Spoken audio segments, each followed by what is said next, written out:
Усім прывітанне, з вами Зміцер Лукашук, і мы распачынаем наш новы эфірны дзень, абмяркоўваем падзеі ў Беларусі і за яе межамі, і у нашым першым эфіры будзе гэта абмеркаванне такое з хрысціянскага пункту гледжання, таму што ў нас у гасцях ксёндз Вячеслав Барок. Добрый дзень, спадар Вячеслав. Добрый дзень, прывітанне ўсім.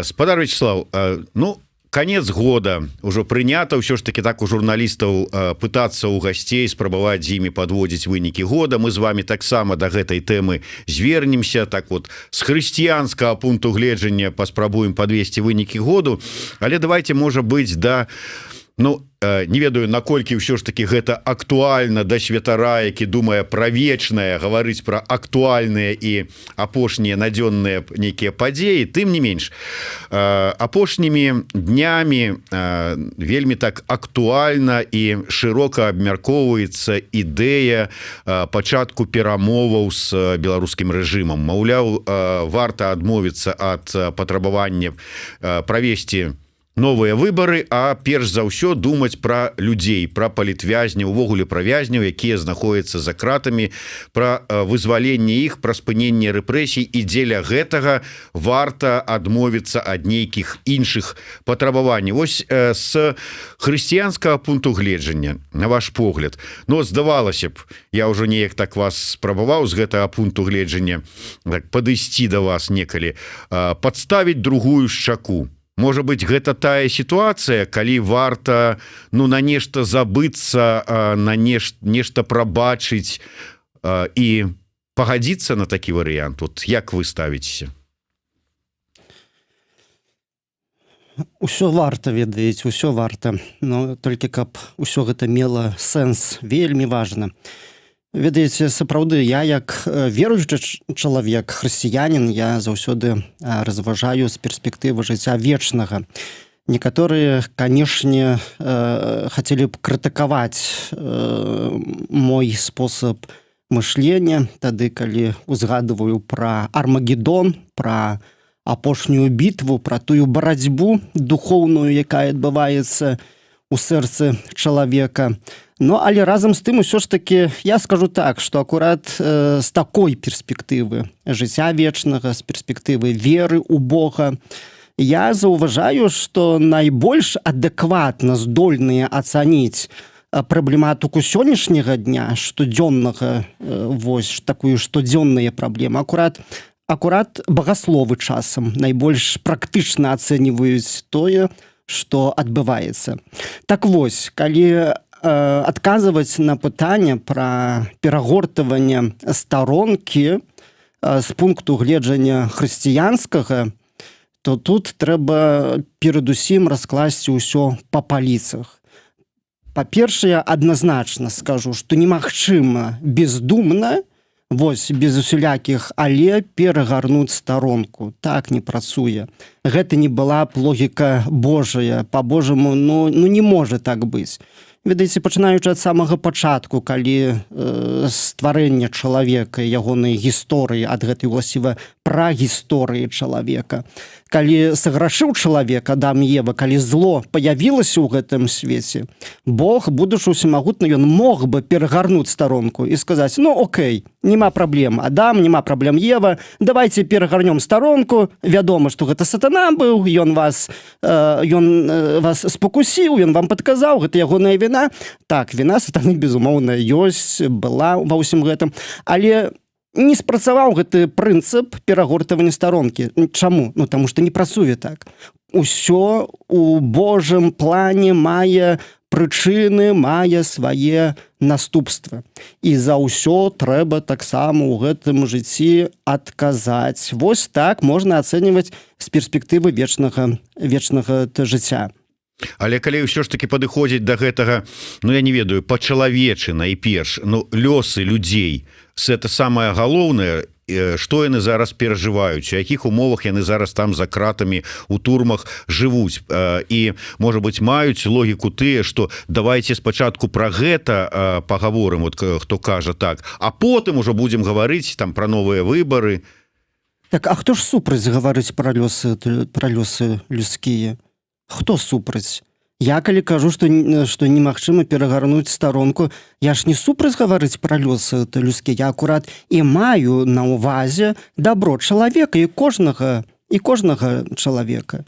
А таму немагчыма гаварыць пра тое, што трэба забыцца штосьці, пакуль людзі сядзяць у вязніцы.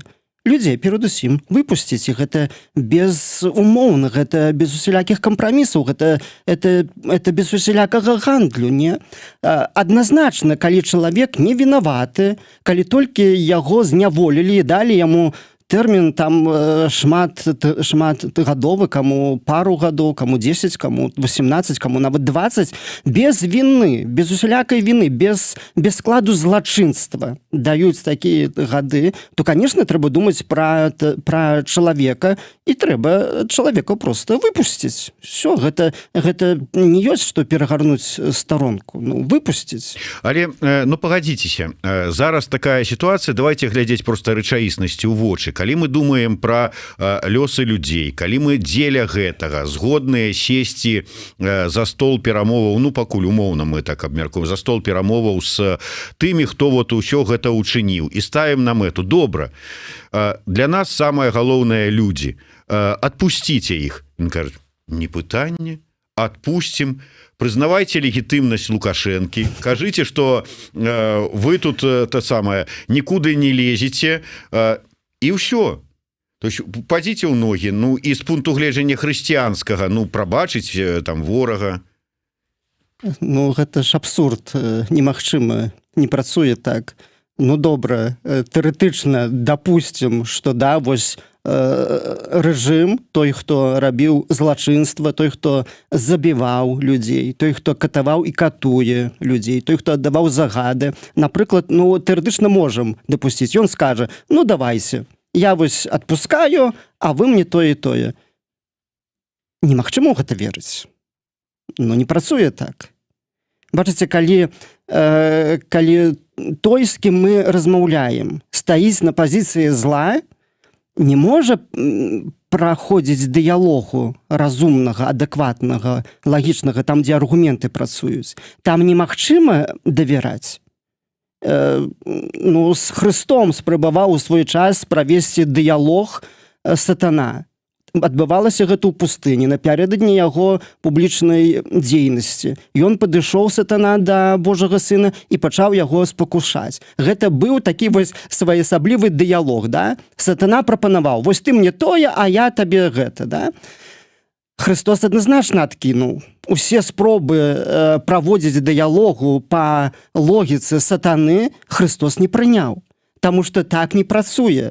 Той, хто стаіць на пазіцыі зла, з ім немагчыма весці дыялог. Дыялог, размова праводзіцца тады, калі мы пра штосьці разважаем канструктыўна. Тэарэтычна мы можам дапусціць, што сядаем за стол перамоваў, хорошо, трэба думаць пра людзей, але гэта не будзе дыялог роўных, немагчыма гэта. Ведаеце, спачатку павінны быць бескампрамісна, без усялякіх перадумоваў выпушчаны людзі, трэба адпусціць закладнікаў, а пасля ўжо весці дыялог у грамадстве беларускім, як вырашаць праблемы.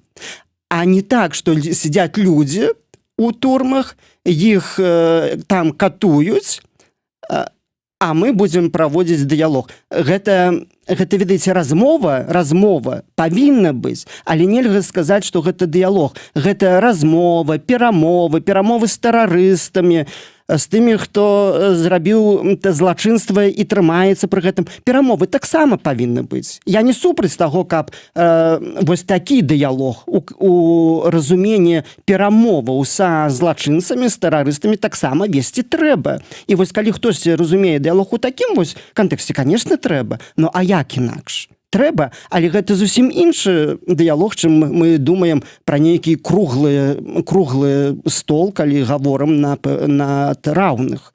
А тут трэба адрозніць гэта. Чакайце, ўсё ж такі, менавіта гэтае слово «дыялог» ні у аднаго з прамоўцаў, які выступае за пачатак, за змену нейкага, можа быць, фармату суадносінаў апанентаў і рэжыма, не прагучала менавіта перамовы. Але вам бачацца нават такія перамовы ў сённяшніх умовах? Перамовы яны павінны быць. З іншага боку, мы не можам сабе уявіць вырашэнне сітуацыі ў Беларусі, калі з тымі, хто захапіў людзей і трымае ў закладніках, што штосьці пераменіцца, што яны самі, напрыклад, апамятаюцца і свае рашэнні памяняюць. Не, размова павінна быць, але паўстае пытанне, хто павінен гаварыць. З тэрарыстамі можна гаварыць толькі з пазіцыі сілы. Трэба проста зайсці на ўзровень размовы суразмоўцы. Суразмоўца цябе ніколі не зразумее, калі ты будзеш пазаставацца на сваім узроўні. Трэба заходзіць на той узровень, калі цябе разумець будуць.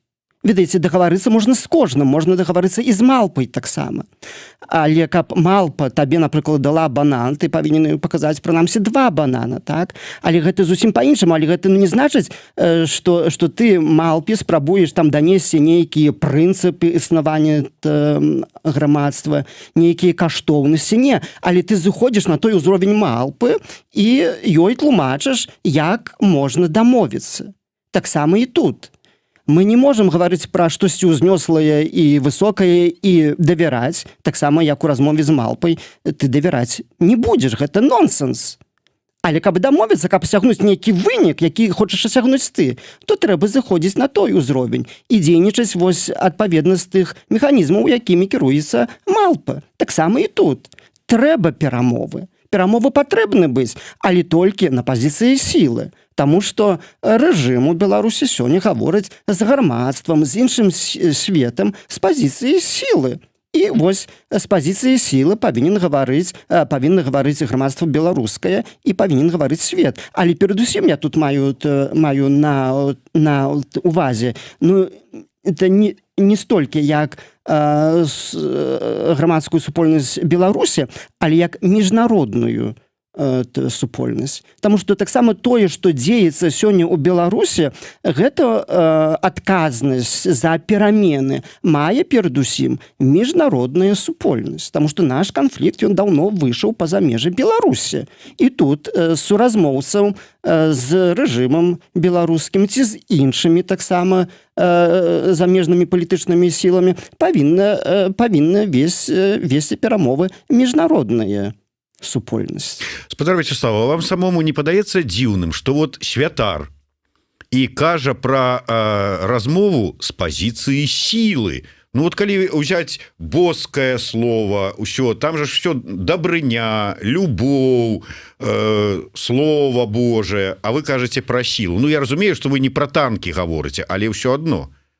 Я кажу толькі выключна пра любоў. Тут нельга блытаць. Я ж не прэтэндую заняць нейкую палітычную ўладу. Калі я кажу аб тым, што трэба гаварыць з рэжымам, з тымі людзьмі, якія ў Беларусі займаюць палітычную ўладу, то у мяне ў сэрцы перадусім любоў. Я тых людзей таксама люблю, я хачу ім дапамагчы. Чаму? Як гэта патлумачыць? Таму, што яны сёння тыя, хто пры ўладзе, яны чыняць злачынствы.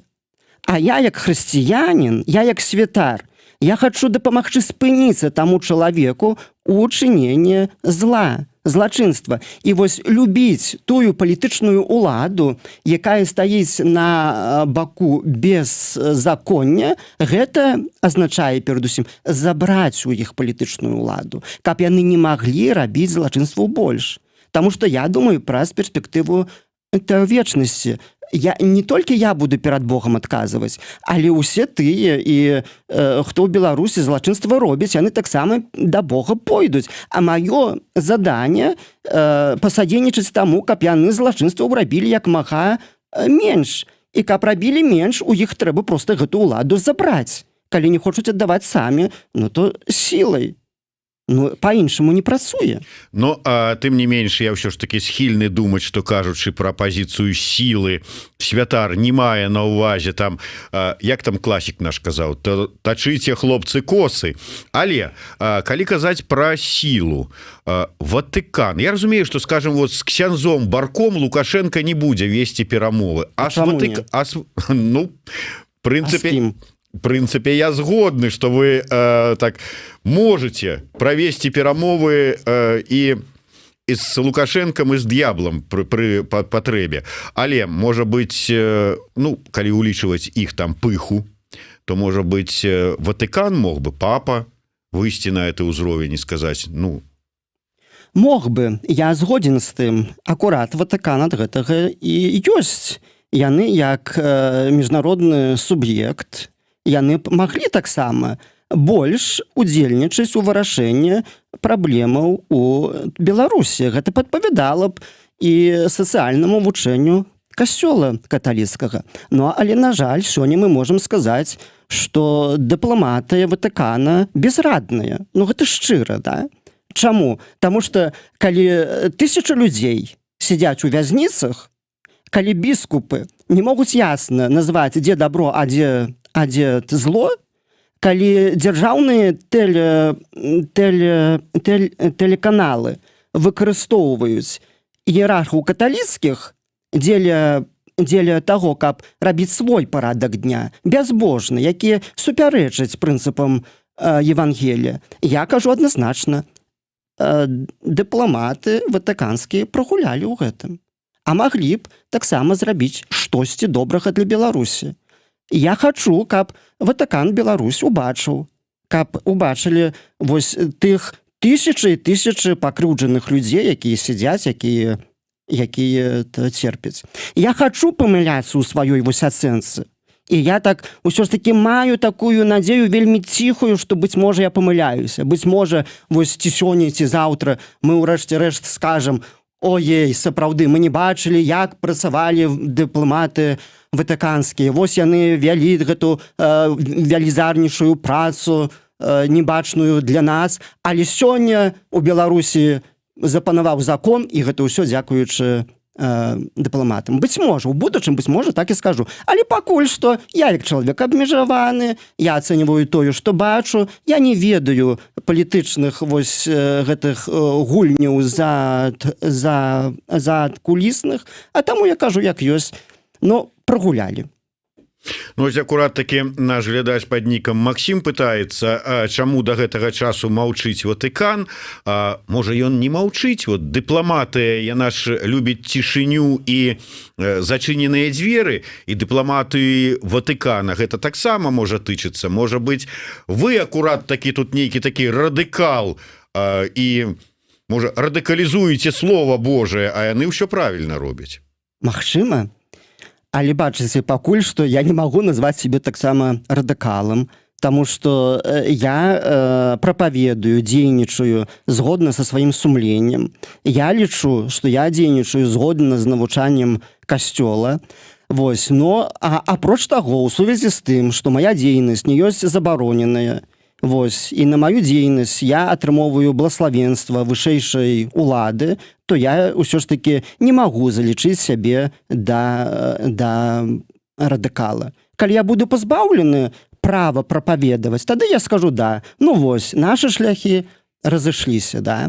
Але пакуль што я не пазбаўлены права прапаведаваць, а гэта значыць, што я ўсё ж таки прапаведаваю так, як навучае касцёл каталіцкі. Пэўныя іерархі, пэўныя як бы, ну, тыя, хто займае ў касцеле каталіцкім пасады, яны могуць думаць інакш, могуць не пагаджацца са мной, але пакуль што яны не могуць сказаць, што вось мае выказванні супярэчуць навучанню каталіцкага касцёла. А таму я не радыкал, я проста шчыры чалавек.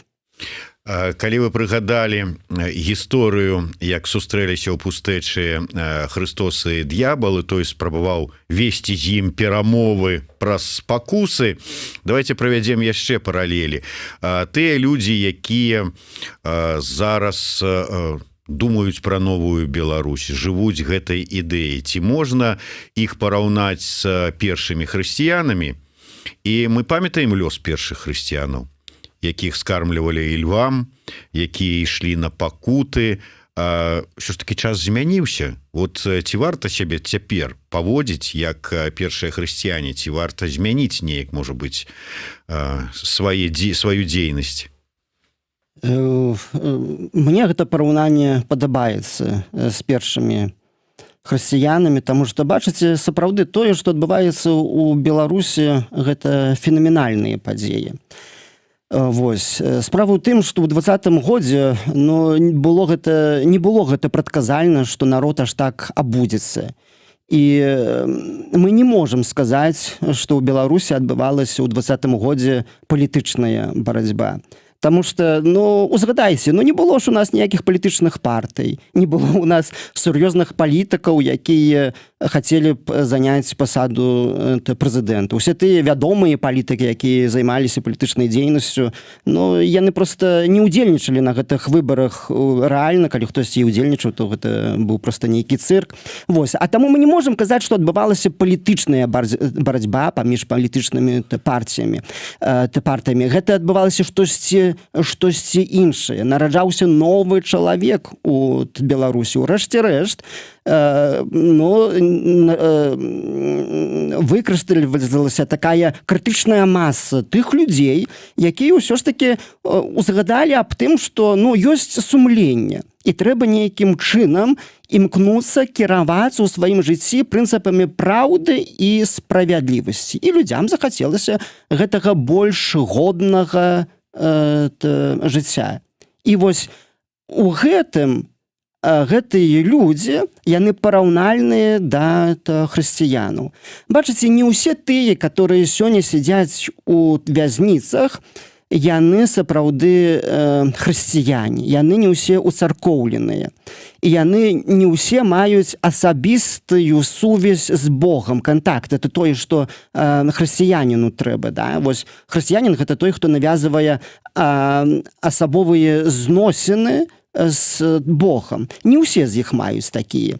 Але тым больш каштоўная іхная ёсць вера ў праўду і справядлівасць, калі яны яшчэ не пазналі Бога персанальна, як асобу, але разам з тым, вось за гэтую ідэю Бога, за ідэю Бога, Бог да іх, можа, яшчэ і не дакрануўся, можа, не зрабіў штосьці вялікага ў жыцці іх, але яны за гэтую ідэю Бога, за ідэю праўды, справядлівасці, гатовыя цярпець, гатовыя сядзець у вязніцы, гатовыя жыццё сваё аддаваць.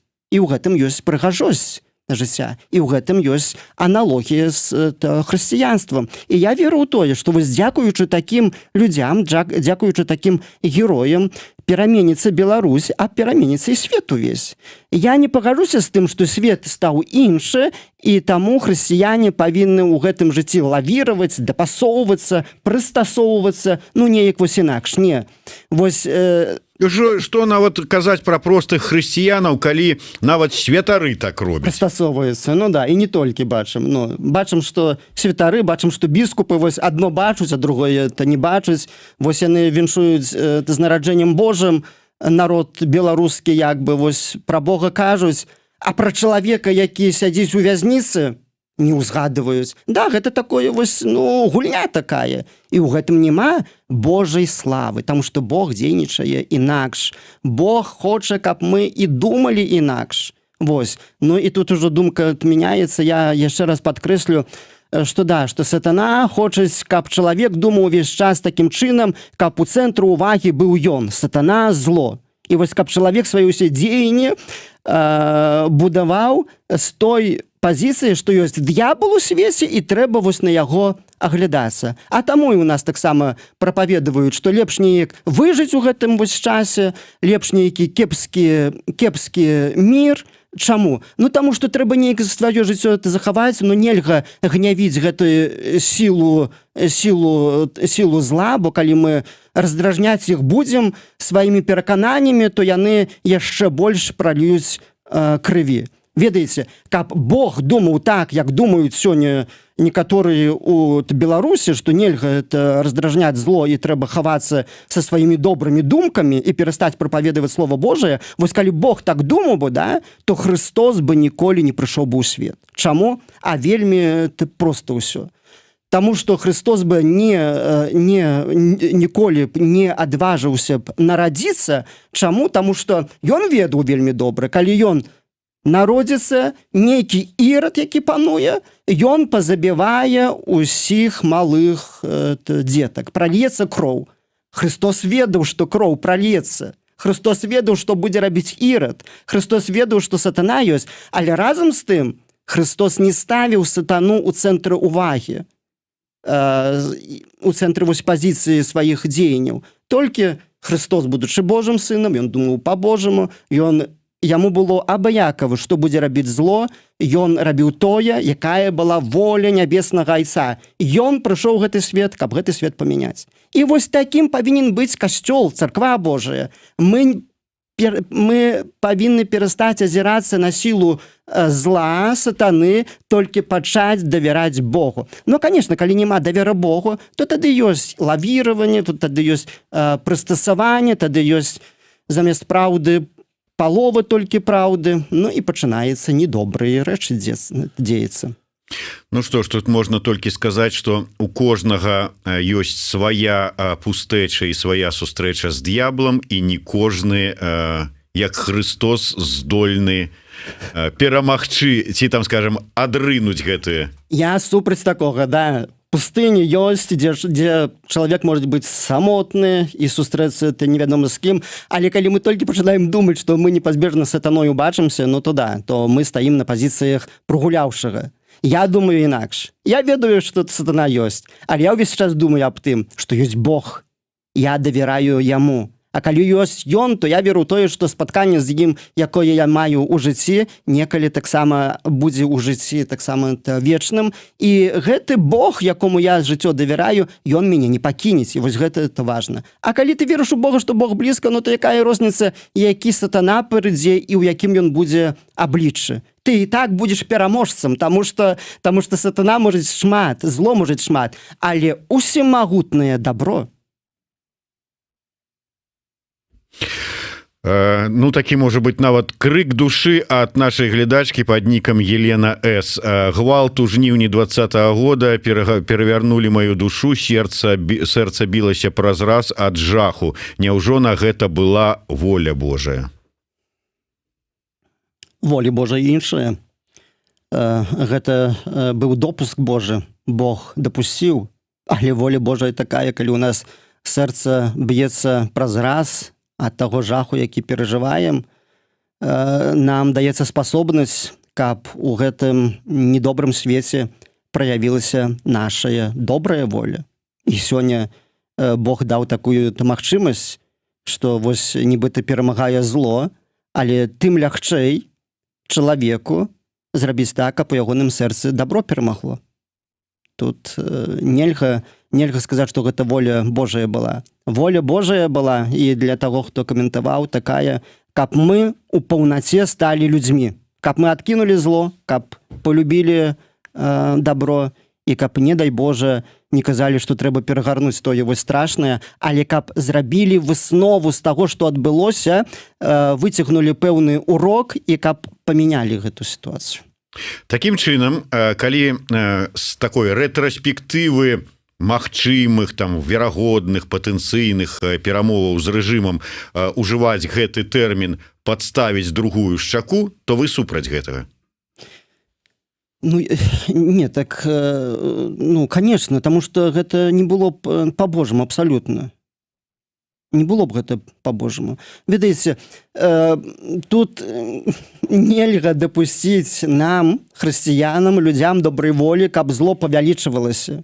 Нельга сказаць, што гэта ёсць воля Божая, жаданне Божае. Не. Воля Божая такая ёсць. Калі ты маеш сумленне, то пачні рабіць дабро. А калі ты пачынаеш рабіць дабро, то ты хочаш тую руку, якая б'е іншага, проста спыніць. Гэта твой абавязак. Па-іншаму не бывае.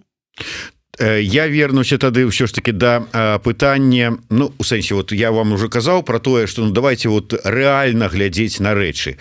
С аднаго боку апаненты рэжыма ставяць катэгарычныя умовы: вызваленне палітвязняў, спыненне рэпрэсій, новыя выбары.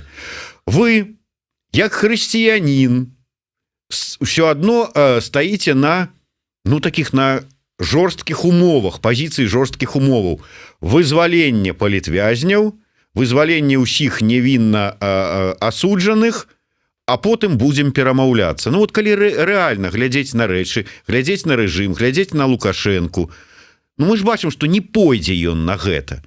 Не вызваліць ён спачатку палітвязняў, а потым скажа: ну ладно, там спадар Вячеслав, плюс там яшчэ вот там ты і ты, давайте сядзем, будзем перамаўляцца. І тады атрымліваецца, што мы ў тупіку? Ці божа это шлях? Ці мы ў тупіку? Так мы ўжо ў тупіку, ну не першы год. Ужо больш за чвэрць стагоддзя мы ў тупіку. Ну тупік адбыўся тады, мы выбралі гэты тупіковы шлях, тады, калі замест свабоды выбіралі кілбасу. І гэта вось тупіковы шлях. І мы зараз да гэтага тупіка прыйшлі. Але ж не значыць, калі мы прыйшлі ў гэтую сітуацыю без такую складаную, тупіковую, што немагчыма знайсці выхад. Выхад знайсці это магчыма. А выхад ёсць такі, што трэба як бы пачаць думаць па-божаму. І гэта значыць, перадусім павінна быць праўда, перадусім павінна быць справядлівасць, перадусім павінен быць закон. Не дамовімся мы ніколі ў Беларусі, калі будзем дамаўляцца на пазіцыі беззаконня. Ну не бывае так. Ну не бывае так. Ёсць прыклады? Няма такіх прыкладаў. Калі хтосьці сказаў, што не да закону, якія перамовы? Ну не да закону, кропка. Ну атрымліваецца, што ўсё? Не ніякіх перамоў? Не. Ну а які вам бачыцца шлях? Я веру ў Господа, апрача таго, што ёсць я, яшчэ ёсць Господ. Ён робіць цуды. Цудаў шмат бывае. Ведаеце, а тут нават калі не трэба быць веруючым чалавекам, каб усё ж такі прадказваць, што тая сістэма, якая ў Беларусі будавалася, што яна зруйнуецца. Ну не вытрымае яна. Абсалютна не. Гэта не трэба быць веруючым чалавекам, гэта не трэба быць палітолагам. Ну нонсенс, гэта зруйнуецца. Так, гэта вельмі балючы працэс. Так, Беларусь руйнавалася вось чвэрць стагоддзя, вынішчалася. Ну сёння гэта дзякуй Богу, што сёння мы гэта ўсе ўжо убачылі, да, і не робім ніякіх ілюзій, і вось разумеем, што знішчэнне адбываецца. Выхад ёсць заўсёды. Вяртацца да закону, да праўды, справядлівасці. Пытаюцца, так що ж таки, як даць адпор злу з пункту гледжання хрысціянства? Добром, рабі добро, і знікне зло. Усё проста. Павялічвай добро. Як Христос ідзі на крыж, і сам яго несі? Часам так, а конечно, а як жа інакш? А інакш не працуе. Так, да крыжа. Бачыце, тут таксама, бо калі мы змагаемся за свабоду, а жыццё зямное любім больш, чым свабоду, то ніколі свабоднымі мы не будзем. Это таксама праўда. Каб асягнуць свабоду, то трэба таксама зненавідзець жыццё сваё. Гэта вось думка са святога пісання. Ну такое сваё меркаванне выказвае наш глядач пад нікам Дарога. Падставіць другую шчаку — гэта не азначае пагадзіцца са злом і саступіць злу. Падставіць другую шчаку — гэта быць гатовым да цярпення дзеля адстойвання праўды. Безумоўна, ведаеце, са шчакой гэта перадусім, што трэба зразумець, што чалавек ёсць абмежаваны. Мы не можам ацэньваць іншага чалавека. Мы не можам толькі думаць пра сябе. Мы не можам быць эгаістамі. Мы не можам думаць, што ўсё круціцца вакол нас у гэтым свеце. А таму таксама мы павінны дапускаць, што мы можам памыляцца, мы можам таксама дапускаць свае выпрабаванні, цярпенне. Гэта ўсё так, да? Але толькі што нельга думаць, што падставіўшы шчаку злачынцы і не спыніўшы ягоную злачынную дзейнасць, мы будзем штосьці рабіць на хвалу Бога. Гэта нонсенс, это не по-божаму. Ну і на завяршэнне, напярэдадні вялікіх святаў, як хрысціянскіх, так і светскіх, все ж таки усе мы людзі і светскія у тым ліку.